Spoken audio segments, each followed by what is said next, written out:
Jesus é o Senhor. Meu nome é José Roberto, sou da Igreja do Gama e desfrutar com os irmãos os 3 primeiros capítulos do livro Servo Fiel e Prudente.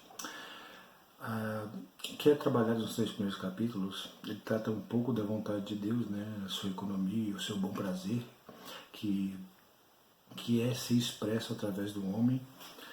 E para que isso pudesse acontecer, Cristo precisou vir à Terra, morrer, e a sua obra de salvação, ele gerou a igreja. A igreja ela é composta dos seus filhos. A igreja é feita dos filhos de Deus, aqueles que foram regenerados, aqueles que foram salvos, aqueles que receberam a vida de Deus. E essa vida transforma o homem ao ponto de ele se parecer com Deus. Então Deus, na sua economia, é ser expresso de maneira plena na Terra. E o homem ele é responsável por poder expressar Deus na Terra. Então, como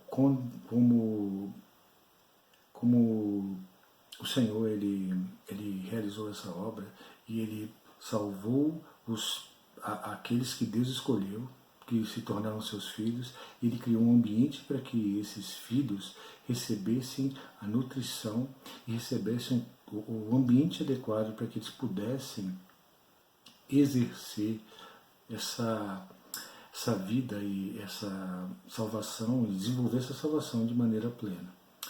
E na igreja é esse ambiente onde os seus filhos, os filhos de Deus, crescem, né, recebem a maturidade e vão amadurecendo essa vida ao ponto de se tornarem seus filhos maduros, que podem receber a sua herança. E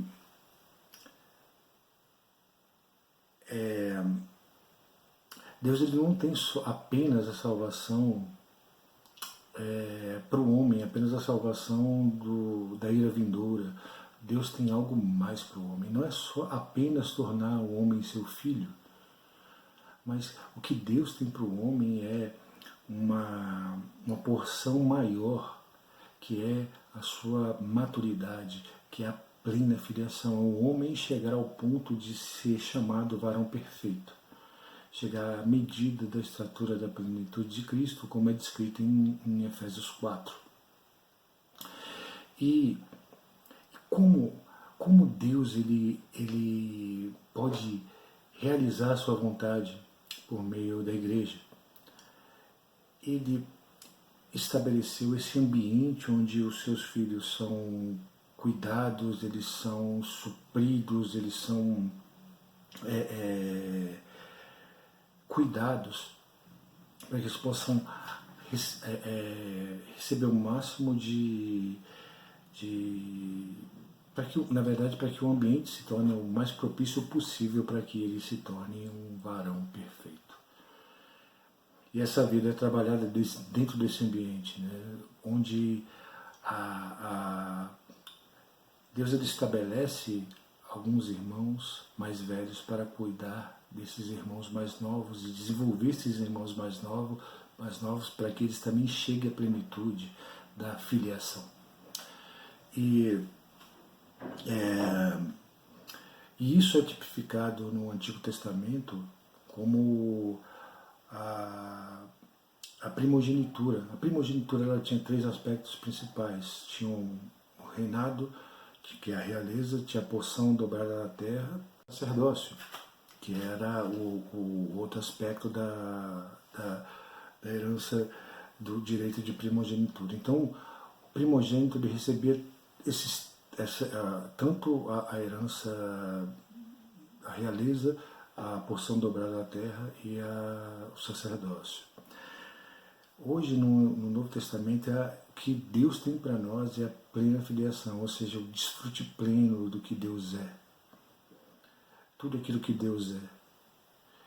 Então, na igreja nós temos a possibilidade de desenvolver esse crescimento ao ponto de nós chegarmos herdeiros, né? Porque há uma diferença entre filhos, né? Tem os filhos mais novos, imaturos, os filhos maduros e os filhos herdeiros. Os filhos herdeiros é aqueles que eles realizam a vontade do Pai, aqueles que buscam a vontade do Pai. buscam a vontade do Senhor. E Deus, ele nos deu uma bênção completa.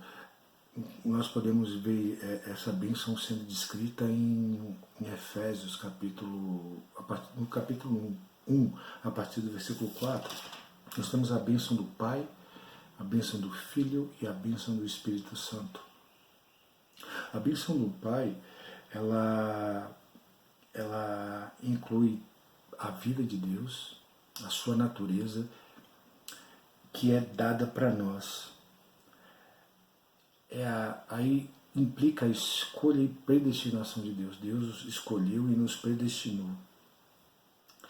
No versículo 4 é descrito: assim como nos escolheu nele antes da fundação do mundo para sermos santos e irrepreensíveis perante ele em amor, nos predestinou para ele, para a filiação, por meio de Jesus Cristo, segundo o beneplácito da sua vontade.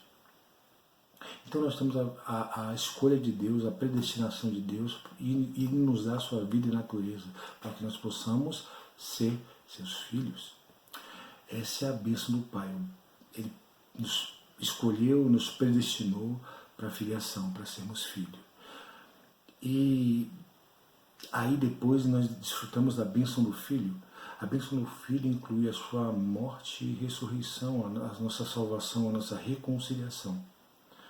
Deus escolheu, nos predestinou, mas a obra de reconciliação, a obra de salvação veio por meio de Cristo. Cristo nos regenerou, nos trouxe de volta para Deus, para que Ele pudesse trabalhar a sua vida em nós.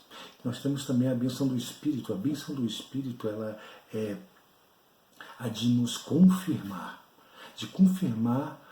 não só a escolha, a predestinação, como também a obra de salvação e a obra de reconciliação, é a obra de transformação, é a nossa transformação.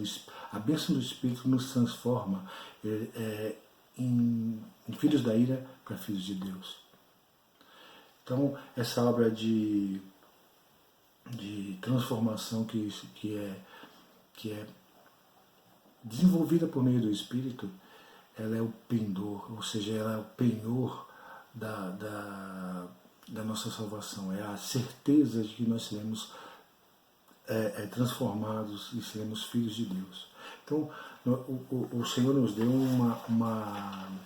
uma bênção completa. Nós temos a bênção do Pai, a bênção do Filho e a bênção do Espírito Santo para nos fazer filhos herdeiros. E por fim, no capítulo 3, nós vimos que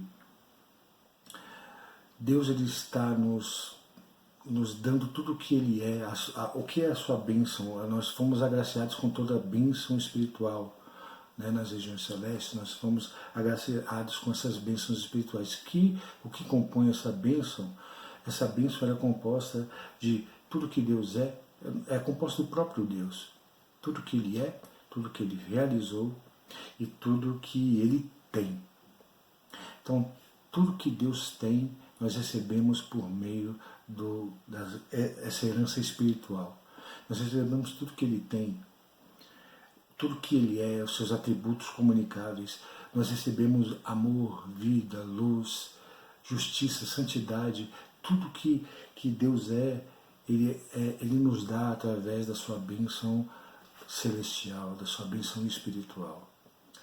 Tudo que Ele realizou, então toda a obra que Cristo realizou para nos reconciliar com Deus, nós recebemos por meio dessa herança que foi dada a nós.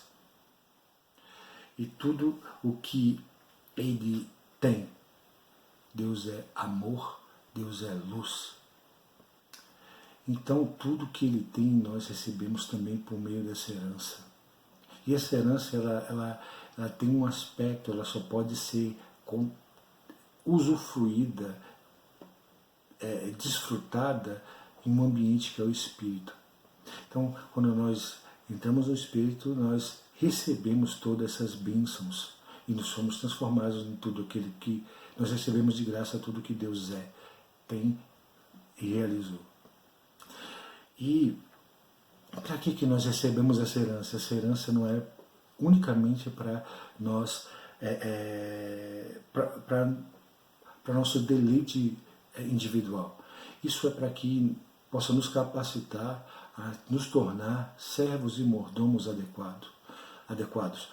Um mordomo adequado é aquele que cuida de todas as necessidades daqueles que estão na casa. E essa casa é a igreja.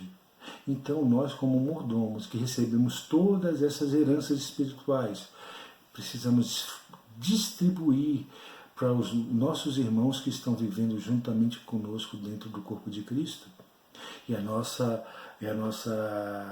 função ali é distribuir, suprir as necessidades dos irmãos, para que eles também cresçam, para que eles também desenvolvam a sua filiação e cheguem à plena filiação, à maturidade.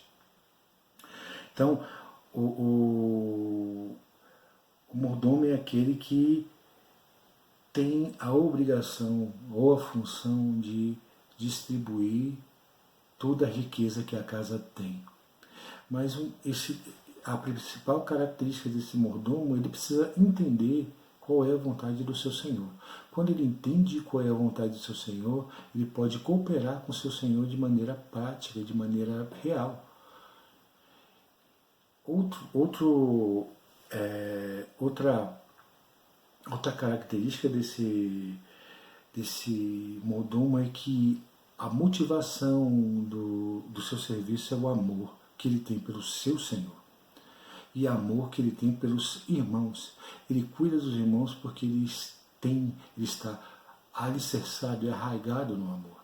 E esse amor não é um amor natural, esse amor é o amor que ele recebeu lá na herança. Essa herança espiritual que vem o amor de Deus, a luz de Deus, a vida de Deus. Então esse amor de Deus é que nos permite amar os irmãos e cuidar deles. É aquele amor que ultrapassa os nossos interesses.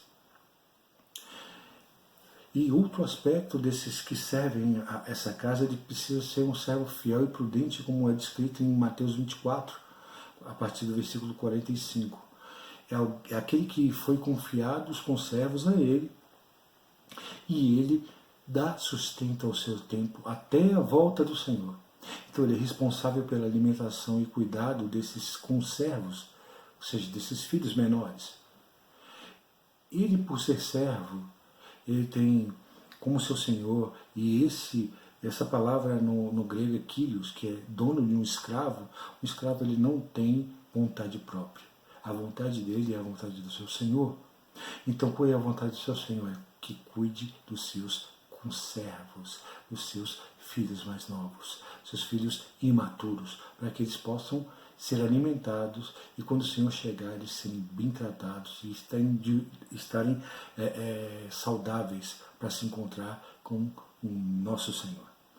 E por fim, é descrito também o servo como aquele que negocia os talentos que foram confiados a ele. Nesses dois aspectos do servo, ou aquele que recebe algo para que ele possa não somente multiplicar, trabalhar esses talentos, como o servo que alimenta os conservos, todos os dois eles precisam ser fiéis. E a palavra fiel é muito destacada essas duas passagens. Tanto o servo que cuida dos conservos, ele precisa ser fiel, como aquele que recebe um capital inicial do seu senhor para que ele possa negociar. E esse capital é negociado não somente para ele, no aspecto de ele desenvolver a sua salvação, mas também de desenvolver a salvação dos irmãos que estão juntamente com ele. É levar os irmãos para que eles também possam ser aqueles que cuidam dos irmãos mais novos, cheguem à plena filiação e alcancem a maturidade. Então, nós somos aqueles que fomos os mordomos fiéis, os servos fiéis, que têm sob a sua responsabilidade o cuidado e a nutrição dos santos. E para isso nós precisamos ser fiéis, realizar aquilo a que nós fomos incumbidos. É cooperar com Deus na sua obra. Amém. Possamos, irmãos, ser servos fiéis, aqueles que realizam a obra do seu Senhor, porque eles amam o seu Senhor. Amém. Jesus é o Senhor.